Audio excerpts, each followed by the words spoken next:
नमस्कार सभी को, स्वागत है आपका इस वीडियो में। दोस्तों, इस वीडियो में आपको how to do research and study के बारे में बताने वाला हूँ। देखिए, इसका मतलब आपको मे भी नहीं समझ में आया होगा। मेरे कहने का मतलब इतना ही है कि जब भी आप किसी भी चीज़ को पढ़ रहे हो, किसी भी चीज़ के बारे में रिसर्च कर रहे हो, तो कैसे आप कम समय में एक इफेक्टिव एंड एफिशिएंट रिसर्च या पढ़ पाएँ या स्टडी कर पाएँ। इस प्रकार से इसी चीज़ के बारे में आपको बताने वाला हूँ। डेफिनेटली आपको एकेडमिक पढ़ाई में भी काम आएगा, और अभी भी आप किसी चीज़ के बारे में रिसर्च स्टडी वगैरह करते हैं तो वहाँ पर भी काम आ सकता है। ठीक है, तो चलिए शुरू करते हैं। सबसे पहली चीज़ आती है यूज़ टेक्नोलॉजी। देखिए, आप किसी भी चीज़ के बारे में रिसर्च कर रहे हो, सबसे पहले ऐसी चीज़ें फाइंड करिए जिनकी मदद से आप डिफरेंट टाइप्स के रिसर्च को बहुत ही आसानी से पा सकते हैं, बहुत ही आसानी से, मतलब बहुत सारी चीज़ों को बहुत ही आसानी से। फॉर एग्जांपल, आज के टाइम पर एआई का यूज़ करना। आप किसी चीज़ के बारे में रिसर्च करते हो, अगर आप एआई का यूज़ नहीं करते हो, डेफिनेटली आप गलत काम कर रहे हो, या फिर कह सकते हैं कि गलत तरीके से रिसर्च कर रहे हो। ठीक है, इस प्रकार से तो डेफिनेटली टेक्नोलॉजी का यूज़ करिए। लेटेस्ट टेक्नोलॉजी जो भी है उनका यूज़ करके देखिए। बेसिकली फ़ायदा आपका होना चाहिए। अगर टेक्नोलॉजी का यूज़ करके आपका फ़ायदा हो रहा है और इसके बावजूद आप नहीं कर रहे हो, तो डेफिनेटली आपको करना चाहिए। समझ पा रहे हो? इस प्रकार से तो टेक्नोलॉजी का यूज़ करिए, और किसी भी चीज़ के बारे में। देखिए, टेक्नोलॉजी आज के टाइम पर हर एक चीज़ है। लोगों ने आपकी ज़िंदगी आसान करने के लिए ही तो बिज़नेस किया है ना, इसलिए बहुत सारे बिज़नेसेस आ गए हैं, इसलिए आपकी ज़िंदगी काफ़ी ज़्यादा आसान हो गई है। चीज़ें बहुत ज़्यादा ईज़ी होती चली जा रही हैं, और इसलिए लर्निंग के लिए भी टेक्नोलॉजी बहुत सारी आ गई है। इसलिए आपको रिसर्च करने के लिए टेक्नोलॉजी का यूज़ करना है। ठीक है, तो टेक्नोलॉजी का यूज़ करिए। डेफिनेटली अगर आपकी फील्ड में करना चाहिए, लोग कर रहे हैं, बड़े लोग कर रहे हैं, उनको देखिए। अगर टेक्नोलॉजी का यूज़ करना चाहिए तो डेफिनेटली करिए। अगली चीज़ आती है यूज़ मल्टीपल रिसोर्सेज। देखिए, जब आप डिफरेंट टाइप्स के एस्पेक्ट्स को देखते हो, ठीक है, फॉर एग्जांपल आप किसी भी चीज़ के बारे में रिसर्च कर रहे हो, तो डेफिनेटली आपको इस साइड का भी पल्ला देखना चाहिए, इसका भी देखना चाहिए, उस साइड का भी देखना चाहिए, इस साइड का भी। तभी आपको पूरा होल सारी चीज़ समझ में आएंगी, और तभी आप एक बेटर डिसीजन ले पाओगे। इसी प्रकार से जब भी आप रिसर्च वगैरह कर रहे हो, तो डिफरेंट टाइप्स के भाई इस मतलब इस फॉर एग्जांपल, अगर हम क्या कहें, अगर हम यूनिवर्स के मतलब जनरेट होने की बात करें, या फिर यूनिवर्स के क्रिएट होने की बात करें, या अर्थ के क्रिएट होने की बात करें, तो देयर आर मैनी थ्योरीज जो कि अलग अलग चीज़ें कहती हैं। अब अगर आपको एक बेहतर रिसर्च करनी है, तो आपको सारी थ्योरी के बारे में पहले पढ़ना होगा। इसके बाद अपने आप को थोड़ा सा और भी पढ़ना होगा, और इसके बाद अपने आप से थोड़ा सा कॉमन सेंस वगैरह लगा के देन आपको एक्सप्लेन करना होगा उस चीज़ को। देन आप डेफिनेटली अच्छे लेवल पे एक्सप्लेन कर पाएंगे, आपकी रिसर्च अच्छी होगी। तो देखिए, एकेडमिक में क्या होता है कि अगर देखिए, जब भी आपको ज्ञान ज़्यादा चाहिए, तब आपको बहुत ज़्यादा मल्टीपल रिसोर्सेज का यूज़ करना है, और जब भी आपको कम चाहिए बट आप चाहते हैं कि उसको दिमाग में मैं स्टोर करूँ, तो फिर आपको एक रिसोर्स का यूज़ करना है। ध्यान रखिए, जब कम चाहिए बट ज़्यादा समय तक इधर पे रखना है, तो एक रिसोर्स का यूज़ करिए। बट जब ज़्यादा चाहिए तो डेफिनेटली मल्टीपल रिसोर्सेज का यूज़ करिए। ठीक है, इस प्रकार सारी चीज़ होती है। एकेडमिक पढ़ाई में क्या होता है भाई, आपको थोड़ी सिलेबस होता है, उसको रटना होता है, अपने दिमाग में स्टोर करना होता है एग्जाम तक, तो डेफिनेटली वहाँ पर एक रिसोर्सेज का यूज़ करना बेटर होगा। बट यहाँ पर क्या होगा, यहाँ पर जब भी आप रिसर्च वगैरह कर सकें, किसी भी कंटेंट क्रिएशन के लिए, कहीं पर भी आप जॉब वगैरह करते हैं इस प्रकार से, तो डेफिनेटली आपको मल्टीपल रिसोर्सेज को इस्तेमाल करना होगा। मल्टीपल रिसोर्सेज बिल्ड करिए टू लर्न इट। ठीक है, सो इस प्रकार सारी चीज़ें हैं ना। अगली चीज़ आती है focus on understanding not on memorising. देखिए, ऐसा नहीं कि मतलब समझ रहे हो, तोता टाइप का ना बनिए। इस प्रकार से नहीं, आपको अंडरस्टैंड करनी सारी चीज़ें समझना ज़्यादा इंपॉर्टेंट है, ना कि जो भी आपने पढ़ा बस उसको दिमाग में मतलब एकदम फिट कर दीजिए। ये तो भाई रोबोट में भी हो सकता है ना, बट इसके बावजूद आपका इस्तेमाल क्यों किया जा रहा है। रोबोट में भी तो सारा डाटा फीड करके, इन्फॉर्मेशन फीड करके उसके मतलब समझ रहे हो सेट कर सकते हैं, बट आपको क्यों इस्तेमाल किया जा रहा है, क्यों?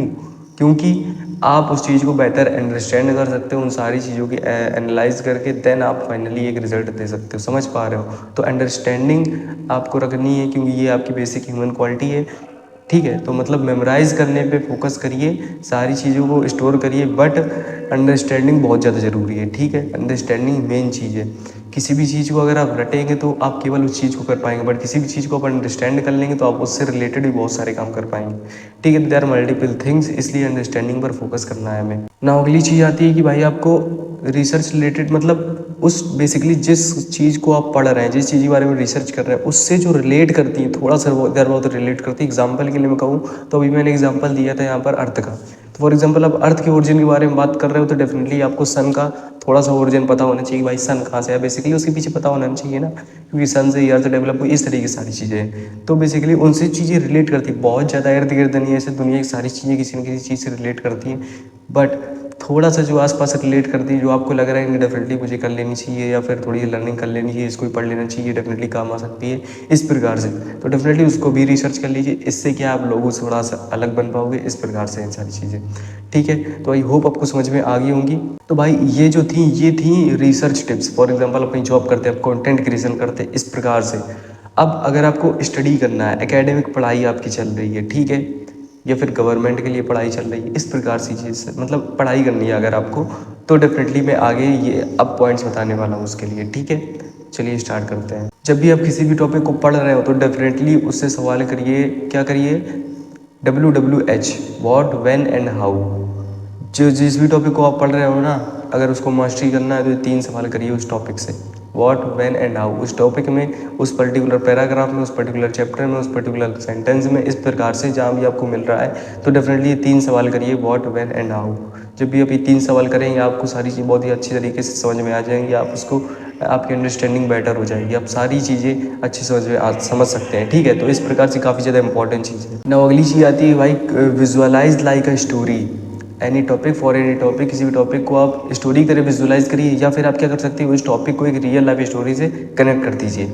ठीक है, ऐसा टीचर से भी करते हैं आपको पढ़ाने के लिए, तो डेफिनेटली जब वो चीज़ रियल लाइफ स्टोरी से कनेक्ट हो जाती है, या फिर आपकी एक इमेजिनरी स्टोरी से कनेक्ट हो जाती है जो कि आपको इंटरेस्ट दे रही है, जो स्टोरी आपको इंटरेस्टिंग लग रही है, इस प्रकार से, या फिर स्टोरी के फॉर्म में, स्टोरी फॉर्म में बेसिकली हमारा दिमाग ज़्यादा देर तक याद रखता है, बचपन से हम कहानियाँ सुनते आए, इस प्रकार सारी चीज़ें हैं। तो डेफिनेटली ट्राई करिए कि स्टोरी के फॉर्म में सारी चीज़ें आपको स्टेप बाय स्टेप एक सिस्टमेटिक स्टोरी के फॉर्म में, आपको किसी रियल लाइफ स्टोरी हो, इमेजिनरी स्टोरी हो, किसी प्रकार की स्टोरी हो, इंटरेस्टिंग स्टोरी हो, उसके फॉर्म में, एक सिस्टम के फॉर्म में आपको सारी चीज़ें यहाँ पर दिमाग में सेट कर लेनी। तो ये मे भी ज़्यादा देर तक, मतलब मे भी क्या, ये डेफिनेटली ज़्यादा देर तक आपके दिमाग में टिकेंगी और बेहतर वे में टिकेंगी, और सारी चीज़ें टिकेंगी आपके इंटरेस्ट विद इंटरेस्ट आपके टिकेंगी। ठीक है, तो आई होप कुछ समझ में आ गया होगा। चलिए हम नेक्स्ट पॉइंट के बारे में बात करते हैं। इट इज़ दैट कि आपको एक सिस्टम की तरह का याद करना है। ठीक है, लाइक अ सिस्टम। बेसिकली क्या है, फॉर एग्जाम्पल एक कोई मेन टॉपिक है, ठीक है, उसके कुछ सब टॉपिक्स हैं, उन सब टॉपिक में उनके भी कुछ सब टॉपिक्स हो गए, इस प्रकार से। तो आपको एक सिस्टम के फॉर्म में डेफिनेटली एक बार याद करना है कि भाई मेन टॉपिक ये है, इसके ये हैं, इसके सब टॉपिक ये हैं। तो बेसिकली क्या होगा, अगर फॉर एग्जांपल आपको सारे सब टॉपिक्स के बारे में पढ़ लेना है, सब कुछ मेन टॉपिक के बारे में पढ़ लेना। अब फॉर एग्जांपल आप किसी यहाँ पर एक सब टॉपिक के बारे में भूल रहे हैं, तो आपको उसके उसके जैसा एक सब टॉपिक के बारे में सब कुछ पता है, मेन सब टॉपिक के बारे में सब कुछ पता है, उसके जो पार्ट है उसके सब टॉपिक्स के बारे में सब कुछ पता है, तो डेफिनेटली आप इन सब चीज़ों से बना के आप डेफिनेटली उसका भी आंसर निकाल सकते हो। इस प्रकार से सिस्टम से पढ़ने में यही फ़ायदा होता है, सिस्टम के तरीके पढ़िए, मेन सब टॉपिक, इस प्रकार से। ठीक है, ना अगली चीज़ आती है, study what matters the most and eliminate what matters the nothing. मतलब या फिर लीस्ट या फिर बहुत कम ज़्यादा इफेक्ट पड़ रहा है। देखिए बेसिकली आप ये आइडेंटिफाई करिए कि क्या पढ़ने से आपका रिजल्ट आ रहा है और क्या पढ़ने से आपका रिजल्ट में कोई इफेक्ट ही नहीं आ रहा है। ठीक है, जिन चीज़ों से कोई इफेक्ट नहीं आ रहा है, ध्यान रखिएगा, उसको एज ए डिस्ट्रैक्शन एलिमिनेट कर दीजिए। अगर आपके पास टाइम कम है तो डेफिनेटली इसको अप्लाई करिए। ठीक है, कम टाइम में आपको बेहतर स्टडी करनी तो डेफिनेटली अप्लाई करिए। ठीक है, आइडेंटिफाई करिए, कई बार बहुत सारी चीज़ें ऐसी होती हैं जिनको हम बेफालतू पढ़ रहे होते हैं, उनसे कोई बेहतर रिजल्ट में इफेक्ट नहीं पड़ रहा होता है। ठीक है, तो ऐसी चीज़ों को आप एलिमिनेट करिए as a distraction. For example के लिए मैं बात कहूँ, एग्जांपल के लिए कहूँ तो फॉर एग्जांपल देखिए, फॉर एग्जांपल स्टडी से ये एग्जांपल नहीं है, फॉर एग्जांपल बिजनेस से रिलेटेड। ठीक है, आप कोई भी ऑनलाइन बिजनेस करते हो और आपको लगता है कि आप यूट्यूब या इंस्टाग्राम वगैरह में जब ये बिजनेस वाली चीज़ें देखते हो तो आपको बहुत ज़्यादा नॉलेज मिलती है, बट रियल में आपकी नॉलेज कहाँ से मिलती है, जब अपने क्लाइंट से बात करते हो, जब किसी बुक वगैरह पढ़ते हो, जब आप खुद में शांति से बैठ के उसके बारे में सोचते हो। ठीक है, उसके फ्यूचर के बारे में सोचते हो, रियल में जो आपकी ग्रोथ आ रही है वो उधर से आ रही है। बट आपके सोच रहे हो कि आप इंस्टाग्राम या किसी के कहने पर या किसी यूट्यूब वगैरह से मे भी इफेक्ट पड़ रहा होगा थोड़ा बहुत, बट बेसिक मेजर इफेक्ट कहाँ से आता है, वो इन सारी चीज़ों से आता है। बट आपको क्या लग रहा है कि भाई सोशल मीडिया से आ रहा है। यही सोशल मीडिया हमारे साथ गेम खेलती है कि भाई हमें लगता है कि हम सोशल मीडिया को सीख रहे हैं, बट डेफिनेटली वो कुछ भी नहीं सीख रहे होते, क्योंकि इतनी सारी चीज़ सीख रहे होते हैं कि कुछ दिमाग में टिकता ही नहीं है। ठीक है, इस प्रकार सारी चीज़ें होती हैं। सो आई होप आपको समझ में आ गया होगा। Now the next thing is revision. Revision is a very important thing in academic study और any type of study, because आपके दिमाग में कितना टिकता है ये ज़्यादा इंपॉर्टेंट है, ना कि ये इंपॉर्टेंट है कि आप कितना पढ़ते हो। कितना पढ़ते हो ये कम इंपॉर्टेंट है, ये ज़्यादा इंपॉर्टेंट है कि आपके दिमाग कितना टिकता है। ठीक है, that is what most important. ठीक है, आप उससे समझ के पाते हो, दैट इज़ मोस्ट इंपॉर्टेंट, ये सारी चीज़ें हैं। सो आई होप आपको सारी चीज़ें समझ में आ गई होंगी। ठीक है, इसी प्रकार से पढ़ते रहिए, आगे बढ़ते रहिए। आई होप आपको सारी चीज़ें समझ में आ गई होंगी। चलिए मिलते हैं किसी नेक्स्ट वीडियो में। ठीक है, बहुत बहुत धन्यवाद।